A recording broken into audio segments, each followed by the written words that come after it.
سلام، امیدوارم که حالتون توپ باشه. خب اینی که میبینید دنیای ماست. آرمین جان یکم بزرگنمایی رو بیشتر کن. بیشتر. نه دیگه تا این آها همینجا نگه دار. حالا شد.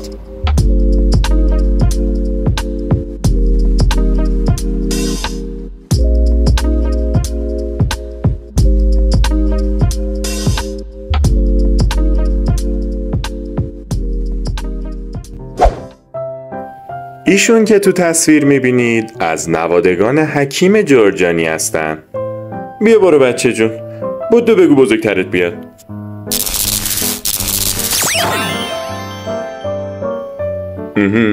حالا شد. اینم از حکیم معروفمون. حکیم جان احیانا نمیخوای اون ارلنو بذاری زمین؟ آفرین. اصلا نظرت در مورد تغییر لوکیشن چیه؟ به حالا شد. وی در پی یافتن راه حلی برای تشخیص دیابت شیرین بود. پس از دربدری‌های فراوان او متوجه شد که در جایی که افراد دیابتی گلاب بروتون ادرار میکنن، مورچه ها تجمع میکنن. شاید باورتون نشه ولی حتی تجمع بیشتر از 3 نفر. و این داستان شد پایه یا به قول با کلاسامون بیس شروع رشته علوم آزمایشگاهی.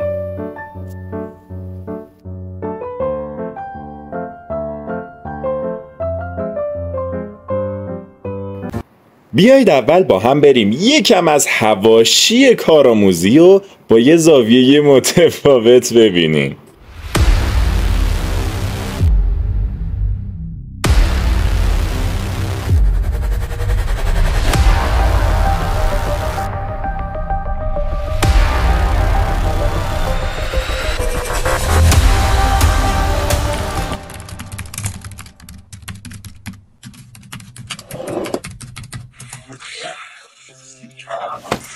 خب روپوش 97 دکتر سعادتی 98 دکتر جعفریان روپوش 99 دکتر فیضی سابق بازم دکتر فیضی. آره همون طریق قدیمی. این چندمین بار روپوش بنده خدا رو میدزدم. هنوزم خودشو به خاطر گم کردن روپوشش سرزنش میکنه. صاحب مسخره بازی در نیار. دردسر میفته. دوربینا رو چک کردی؟ دوربینا این دانشکده رو قبل از اینکه بیام هک کردم. همشون از کار افتادن. نه الان نه اون موقع. هیچ مدرک علیه ما وجود نداره. صاحب نمره‌مون دستشه. من بالغ بر 5 ساله که این تجارت رو اندازی کردم. کسی شکی نکرده. نکنه تو میخوای بهشون بگی؟ باشه.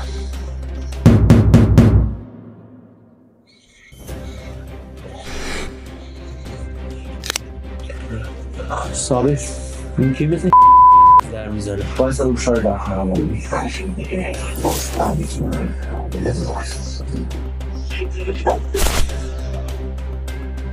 بفرمایید.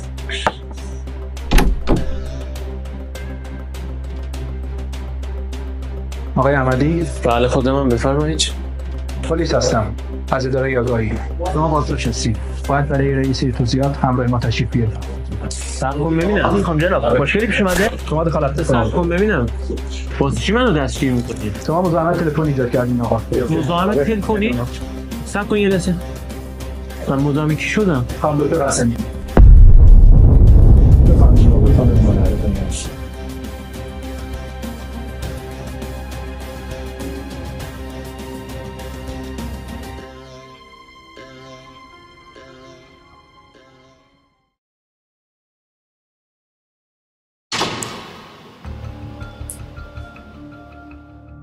اینجا کجاست؟ آقای احمدی بگو ببینم برای چی آوردنت اینجا؟ اینو دیگه شما باید بهم بگی. چرا من آوردین اینجا؟ ببین آقای محترم، اینجا روال کانی شکلی که من ازت سوال میپرسم نه تو. بنابراین ازت میخوام به تمام سوالایی که ازت میپرسن جواب بدی. مفهومه؟ حالا فعلا این دستگاه به دستت نصب کن ببینم چی میشه. صبر ببینم چه دستگاهی؟ این چیه دیگه؟ بهت گفتم اینجا منم که ازت سوال میپرسم نه تو. کار که از اینی که سخت‌ترش نکن. خب بگو ببینم هنوزم دانشگاه رفت آمد میکنی یا نه؟ خیر. پس تو دانشگاه چیکار می‌کردی؟ با آقای کاظمی کارهای فرهنگی انجام میدم. خب تو بیمارستان بخش آزمایشگاه چرا بهتون دستمال کاغذی نمیدن؟ دستمال کاغذی؟ دستکش. من گفتم دستمال کاغذی؟ نمیدونم. خب پس چرا به بقیه رشته‌ها میدن؟ آخه آزمایشگاه چه نیازی به دستکش داره که اینا بهمون دستکش بدن؟ خب خیابونای اطرافی پیره رو آسفالت کردن یا نه؟ نه. این پرونده یکی دیگه است. میونت با همکلاسی‌ها چجوریه؟ عالی. قرار شد راستشو بهم بگی. خوبه بد نیست. لااقل با 2-3 نفرشون که رابطم خوب. آقا با هیچ کدومشون حرف نمیزنم من. آها حالا شد. خیلی خوب بریم سر اصل مطلب. چرا تو تایم غیر اداری به خانم دکتر زنگ زدی؟ آقا به خدای اداری بود. ولی اینجا تو گزارش قید شده که شما ساعت 7:58 به خانم دکتر زنگ زدین. اینم گزارشش. آقا 2 تا بوق خورد. همون 2 تا بوق هم ثبت کردیم. حالا بماند که قبلش به کیا زنگ زده بودی. رکورد اونا رو هم داریم. آقا واسه 2 دقیقه آدمو میکشن اینجا؟ بله آقا تو 2 دقیقه خیلی کارا میشه کرد. مثلا استغفرالله. ولی من فقط یه بار بهش زنگ زدم. فقط یه بار؟ بله.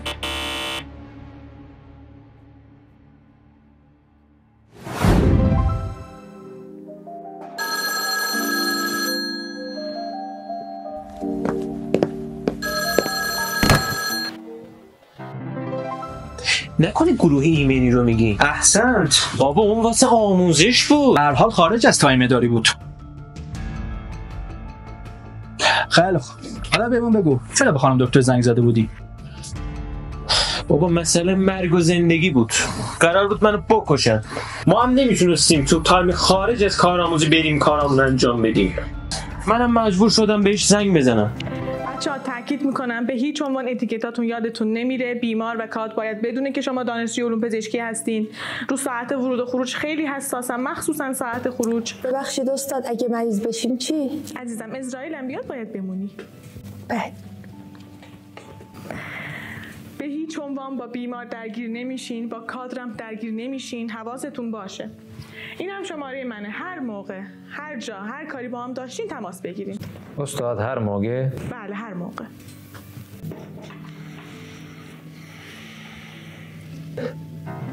همین. الان من چیکار میتونم بکنم؟ سوال نپرسا. شما باید رضایت خانم دکتر رو جلب بکنید. آقا یه کاری کنیم. بهش زنگ بزن. الان که 2 دقیقه از تایم اداری گذشته. خودم بهشون زنگ میزنم. خب شما مرخصید آقا. واقعا؟ بله شما مرخصید. الان من آزادم یعنی؟ بله. آقا خیلی پلیسید. جدا از همه حواشی و سختی‌های موجود، این رشته به شاخه‌های مختلفی تقسیم میشه. بریم با بیوشیمی شروع کنیم و یه تدریس زیبا و جذاب از استاد بیوشیمی ببینیم.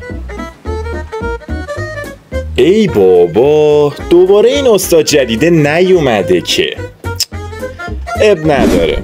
نوبتی هم که باشه نوبت کلاس باکتریه که با اهمیت این رشته بیشتر آشنا بشیم.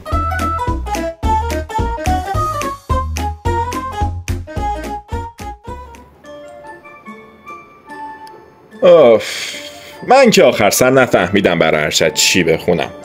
آقا اصلا برو سراغ هر چی که دوست داری خلاص. وایستا ببینم تو که این همه دنبال ارشدی اصلا سختی‌های کار تو آزمایشگاه و کارآموزیاشو دیدی؟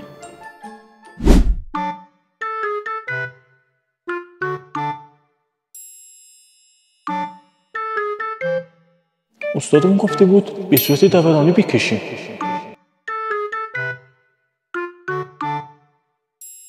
مخری مار داری تو دل بری اما میگذری از عشق تو همش.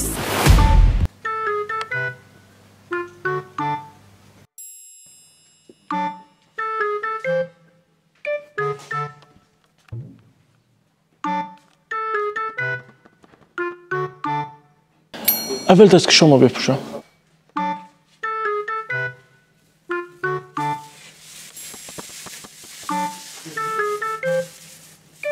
روی مار داری تو دل بری اما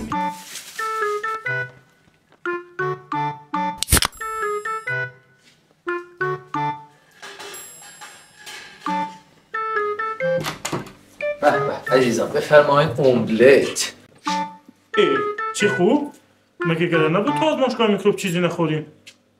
روی مار داری تو دل بری اما میگذری از عشق تو همش سر. اشکال نداره بیاید با هم بخوریم بیاید.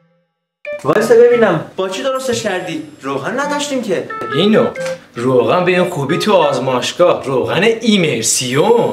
به صبر کن ببینم اصلا با چی قراره بخوریم اینو. این املت، پلیت به عنوان بشقاب و لوپ به عنوان قاشق. بریم بخوریم.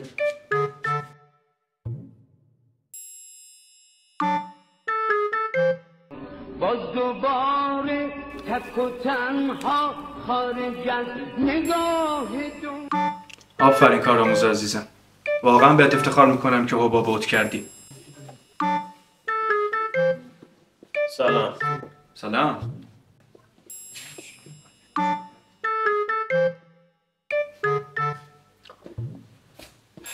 میگم از کارانه خبر داری؟ نه بابا، هر موقع کارانه دیدی سلام منم برش برسون. بکش بیارم.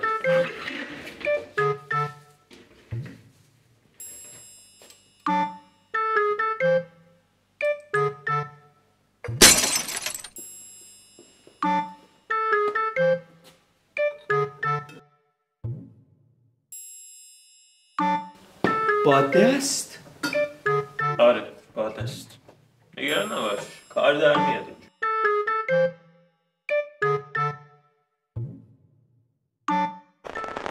بچه این کلاس خیلی منظمه. آزمایشگاه همیشه. بله. سلام. اجازه هست؟ بفرمایید.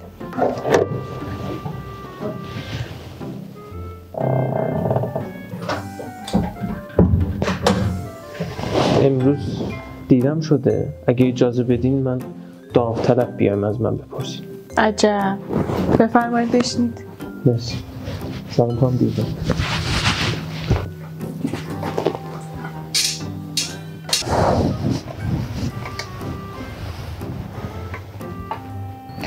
خب آقای احمدی از کجا بپرسم؟ بهتره بگم باکتری، چون خودشم استاد باکتریه. طبیعتاً میکروب شناسی باکتری. میکروب. پدیده دنس چیه؟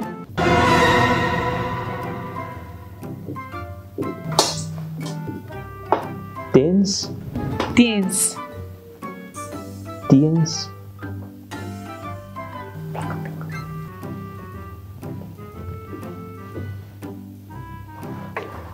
نمیدونم والا. خب یه سوال دیگه. این دیگه خیلی راحته. کدوم باکتریه که بوی گل یاس میده؟ بوی گل یاس؟ آره. بوی گل یاس.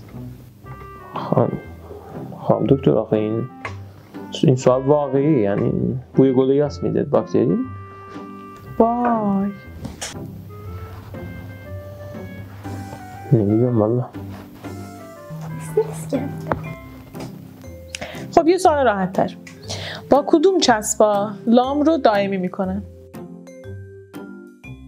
چسب تیوب. وای. اختراع جدید؟ آلابا. آخه خانم دکتر به خدا هیچ کدوم از اینا رو ما تو کارآموزی ندیدیم. نه دیگه تو علوم آزمایشگاهی هستی، باید همه چی رو بلد باشی. اینا چیه میپرسین آخه؟ پدیده دنس نه. خب تو از کدوم بخش میگی بگو من از همونجا بپرسم. مثلا بیوشیمی بپرسیم، مثلا اونجا خیلی کار کردم. بیوشیمی. تو بگو توی هموگلوبین A1C ناشتایی لازمه یا نه؟ لازم نیست.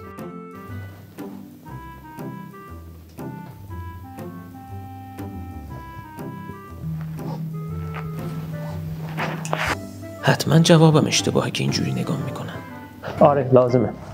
وای دیگه اینم نمیدونی؟ آقای احمدی شما دیگه گیم اوور شدی، هیچ جا استخدام نمیشی. الانم پاشو برو بیرون. خانم دکتر به خدا آخه یه جوری نگاه میکنه آدم فکر میکنه مثلا اون چیزی که یاد گرفتیم اشتباهه. پاشو.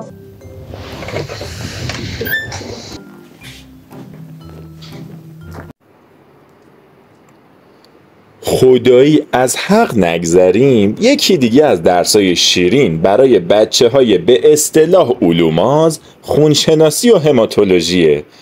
ما که کلاس‌ها رو داریم قطاری دور میزنیم، یه سرم به کلاس هماتولوژی بزنیم و برگردیم. بچه‌ها درس امروز ما راجع به اریتروپویتس و بلوغ سلول‌های خونیه.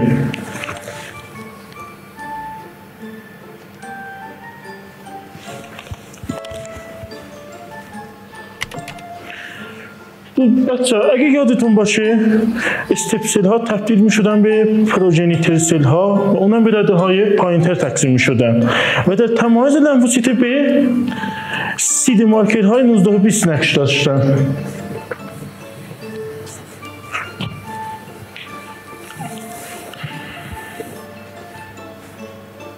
استاد 207 اسلاید شد، خسته شدیم دیگه. بیدا 5 دقیقه دیگه بگم تموم. عقبیم نمیرسیم. استاد واسه ارشد چی بخونیم؟ عقبیم نمیرسیم، بعدا میگم بهت.